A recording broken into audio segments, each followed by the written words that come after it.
fucking guys, let's get into this thing. Peace and blessings, family.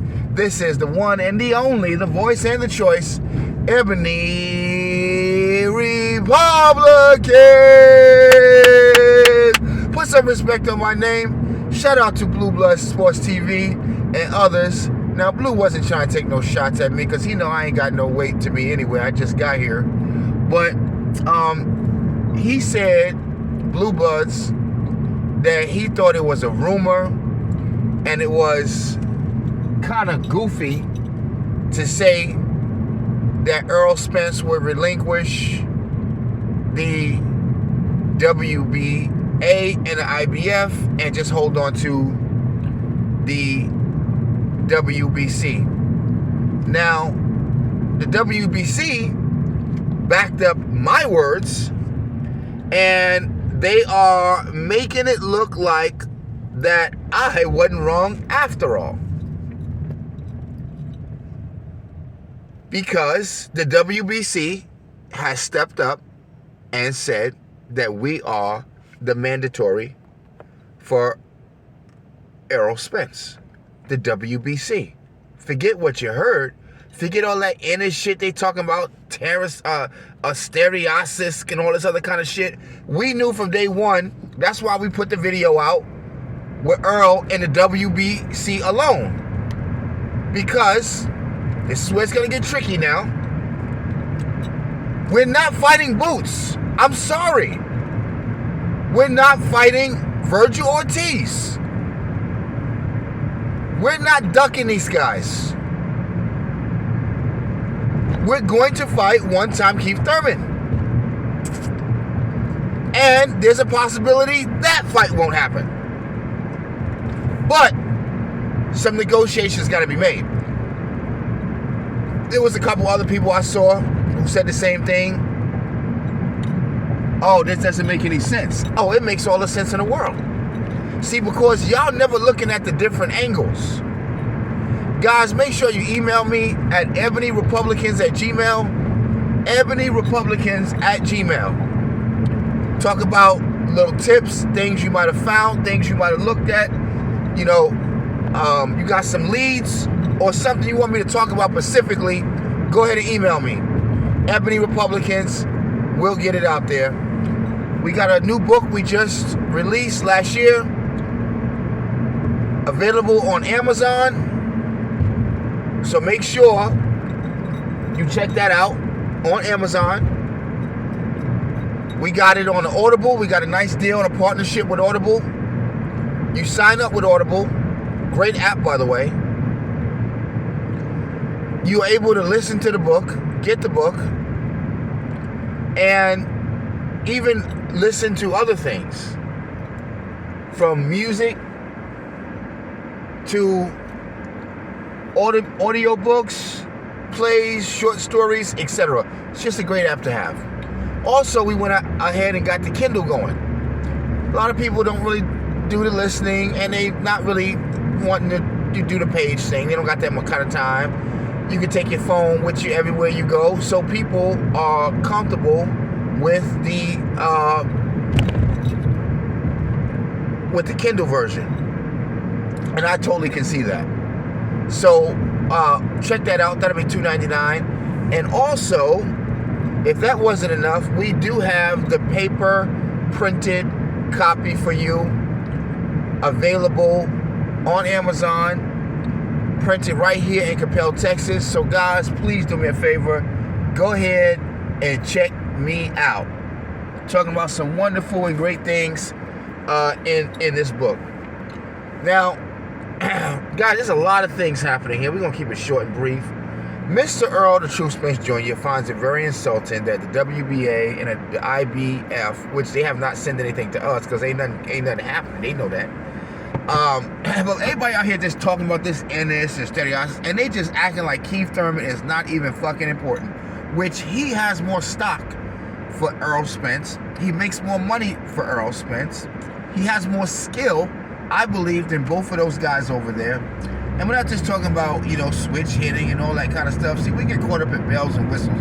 All you got to do is show somebody in the boxing world, bells and whistles, and they don't give a damn about no jab no more. This nigga can do a cartwheel and punch you at the same time and a split. That's the type of goofy shit y'all be on. You understand me? We already know, and I'm not going to reiterate it no more. I had enough of this shit. Boots Ennis ain't never been hit or tested with real competition, which we know at some point he's going to get. Everybody does, okay? And Staniosis, guys, come on now. Look here. We ain't got no time for this shit. In fact, Spence shouldn't even be mentioned in the same name with them. The only one that we owe an ass whooping to is one-time Keith Thurman. He makes it seem like he fought Danny first.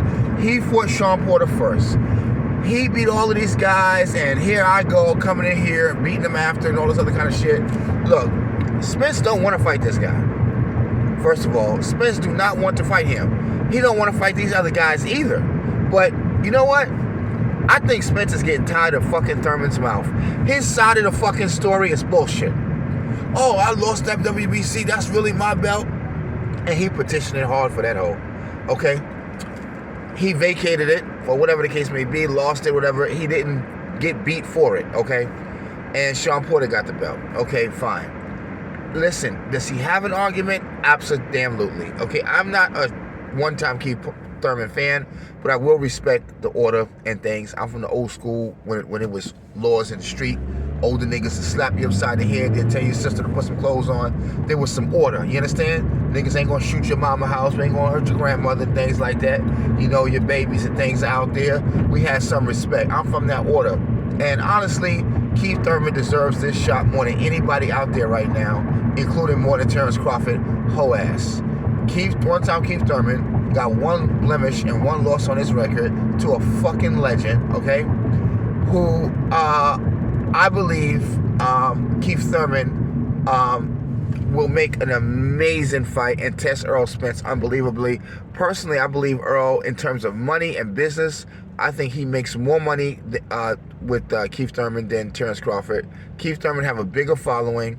He has the Spanish crowd behind him. He has the black crowd behind him. He has, you know, the old school heads. He's got a lot of things behind him, you know. Here's another twist. Keith Thurman may just go ahead and get that belt, and they'll start to doctor the fight between Keith Thurman and whoever else is going to want to fight for that WBO, be it Terrence Crawford, or he going to put Bomac in there, because, you know, Terrence like to duck. But by this time, Errol Spence is going to relinquish the IBF, as I told you. Did you hear what I said? Now, remember, I told you he's going to drop the IBF Blue Bloods, and I said he would drop the WBA, which he will. Then, more than likely, because you thought I wasn't paying attention, the WBC will elevate him to franchise champion. Therefore, they will take the belt, or he will relinquish it afterwards. But first, the first two belts that's going to come off of him is the IBF and the WBA. Now, the reason why the WBC is going to come off of him as well is because he's still going to retain the WBC, like I told you. But he will be able to move up now as 154 and get right into it. He moves up as a champion. You understand me? Guys, I said enough. I had enough. Bring it. What y'all want. You know how this go. You know, Terrence, BKL, and all that other kind of stuff, bro. Good luck. Guys, I'm not going to make no more videos, so right now I'm giving out too much information. I'm cracking these boys upside their head, and I just got here. You understand me? I had to break this down now for Blue Bloods and others out there who going to just blatantly talk about, that's what they're talking about me. I put a rumor out there. I just explained to you how now, when you do a math problem, usually they're going to want the formula. I just explained to you why the IBF is coming off in the WBA. He's going to relinquish them because he's moving up. But he's going to retain the WBC. But the WBC, like I said, when he move up, will go to Keith Thurman. Did I not say that? Go back and listen. And he's going to move up, and he will still retain the WBC. How? He'll be the franchise champion.